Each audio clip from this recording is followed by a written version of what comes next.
நம்ம சேனலை இது வரைக்கும் சப்ஸ்கிரைப் பண்ணாதவங்க ப்ளீஸ் சப்ஸ்கிரைப் பண்ணி சப்போர்ட் பண்ணுங்க ஃப்ரெண்ட்ஸ். ஏம்மா ஏம்மா எங்கம்மா போன? எனக்கு தூக்கம் வருது, சீக்கிரம் வாமா. உன் மேலே கால் போட்டாதான் எனக்கு தூக்கம் வரும். கவி கவி உன் மேலே காலை போட்டுக்கிட்டா கவி. காலை போட்ட காலை ஒடிச்சிருவேன் டி. நீ என்ன இன்னும் சின்ன பிள்ளையாட்டே கால் போட்டு தூங்குறதுக்கு? உனக்கு என்ன? ஏம்மா எங்கம்மா இருக்க? சீக்கிரம் வாமா, கால் வலிக்குது. நீ இப்படியே கத்திக்கிட்டே இரு, நான் தூங்க போறேன். எப்படி படுத்தாலும் தூக்கமே வர மாட்டேங்குது. அம்மா செல்ல எங்க வச்சிருக்காங்கன்னு தெரியல. இல்லை கொஞ்ச நேரம் செல்லாவது பார்க்கலாம். தனு, என் பேனாவை வாங்கினில, எங்க எடுத்து வச்சிருக்க? நீ எப்படி உன் பேனாவை என்கிட்ட கொடுத்த? இல்லை இல்லை, எனக்கு நல்ல ஞாபகம் இருக்கு. நீ தான் என் பேனாவை எடுத்து எழுதிட்டு இருந்த. பேசாம இரு கவி, அடி வாங்கிறாத பார்த்துக்கோ. நான் மறந்தே போயிட்டேன். நேத்து தண்ணி மொந்து கொடுத்தா உன் மேல காலை போட்டு தூங்கலான்ட்டு நீ சொன்னேல்ல. இதோ வர்றேன். காலை எடு தனு, இல்ல காலை ஒடிச்சிருவேன். பெயிரு தூர. என்ன பெயரு கவி? தட்டை பெயரா பாசி பெயரா? நேத்து காலை போட விடுறதுக்காண்டி என்கிட்ட எவ்வளோ வேலை வாங்கின. இம்சை பிடிச்சவ. இவகிட்ட தூங்கவே முடியாது. நான் கட்டில போய் தூங்க போறேன். கட்டில போய் தானே படுக்க போறேன்னு சொன்னேன். இங்க இருந்தா உன் மேல காலை போட தான் செய்வேன். ஒழுங்கா எழுந்துச்சு போய் கட்டிலுக்கு போயிரு. அது ஏன் இஷ்டம். நீ சொல்லி ஒன்று நான் கட்டிலுக்கு போக மாட்டேன். அப்போ நான் காலை போட்டுக்கிட்டே தான் இருப்பேன். இப்போ மிதிக்கிற மிதியில நீ எங்கிட்டு போக போறேன்னு பாரு. எப்பயாச்சும் எனக்கு வேலை அப்பாச்சிக்கிறேன். ஆமா, அப்படியே இவன் எனக்கு வேலை செஞ்சு தள்ளிடுவா. நான் கட்டில் போய் தூங்க போறேன். அங்கேயும் வந்தேன்னா உன்னை வெளுத்துருவேன் பார்த்துக்கோ. அப்படியே கவி?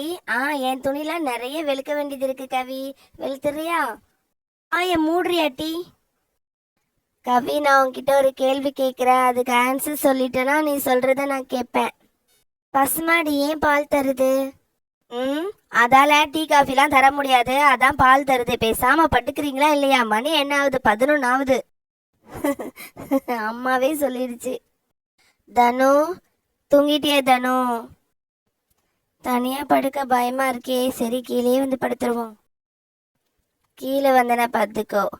மேலே தானே படுக்க போறேன்னு சொன்னேன். நான் அம்மா மேலே காலை போட்டு தூங்கிக்கிடுவேன். அம்மா, தூக்கமே வரமாட்டேங்க. ஏதாச்சும் ஒரு கதை சொல்லுமா, நான் தூங்கிறேன். கதையா? நானும் வர்றேன். அம்மா அம்மா, என்ன பார்த்து திரும்பி படுமா. அம்மா, நீ என்ன பார்த்தே திரும்பி படுமா, அந்த சைடு திரும்பாதம்மா. அதெல்லாம் முடியாது.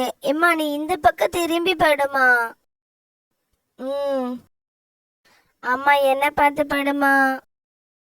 இப்ப 2 பேரும் அமைதியா இருக்கீங்களா இல்லையா? மணி என்ன ஆகுது? ஏன்டி இப்படி தொந்தரவு பண்ணிட்டு வரீங்க? உறங்க விடுங்களேன் டி. எம்ம, உனக்கு என்ன பிடிக்குமா இல்லைன்னா தனுவை பிடிக்குமாம்மா? அம்மாவுக்கு எப்பவுமே என்ன தான் பிடிக்கும். நான் தான் இந்த வீட்டு செல்ல பிள்ளை. அப்படித்தானம்மா? மணியை பாரு, 11 ஆயிடுச்சு. எந்த வீட்லயாவது சத்தம் கேக்குதா? உங்க 2 பேரும் எனக்கு பிடிக்காது டி. உங்களை ஏண்டா பெத்தோன்னு நினைச்சிட்டு இருக்கேன். இப்படியாட்டி உயிரை வாங்கிட்டு இருப்பீங்க. பேசாம படுத்து உறங்குறீங்களா இல்லையா? நாளைக்கு பள்ளிக்கூடம் போகணும். என்ன பேச்சு பேசிட்டு இருக்கீங்க? ஏம்மா, பள்ளிக்கூடம் நாளைக்கு லீவு தானம்மா. கொஞ்ச நேரம் எங்க கூட பேசிட்டு இருமா. ஏட்டி, 2 பேருமே நான் பெத்த பிள்ளைங்க. 2 பேருமே எனக்கு பிடிக்காம என்ன செய்யும்? யாராவது ஒருத்தரை சொல்லுமா. என்ன தானம்மா உனக்கு ரொம்ப பிடிக்கும்? இல்ல, அம்மாவுக்கும் அப்பாவுக்கும் என்னதான் ரொம்ப பிடிக்கும். ஏட்டி, கவி மூத்த பிள்ளை. அவ தான் முதல்ல என்னை அம்மானு கூப்பிட்டா. அதனால அவளையும் எனக்கு பிடிக்கும். தனு 2வதா பிறந்திருக்கா. அவ செல்ல பிள்ளை. நீங்க 2 பேரும் தாண்டி என் உலகம். சரி, தூங்குங்க. இங்க படுத்தா நான் தூங்க முடியாது. நான் போய் கட்டில படுக்கிறேன். காலைல வேலைக்கு போகணும். அம்மாக்கு நம்ம மேல என்ன பாசம். சரி சரி, போதும். மணி 11 ஆயிடுச்சு. பேசாம உறங்குங்க. நாளைக்கு பள்ளிக்கூடம் இல்லைன்னா உடனே சீக்கிரம் தூங்கக்கூடாதா? சரிம்மா, இந்த உறங்க தான் போறோம். குட் நைட்மா. எனக்கும் தூக்கம் வந்துருச்சு. சரிம்மா, குட் நைட்மா.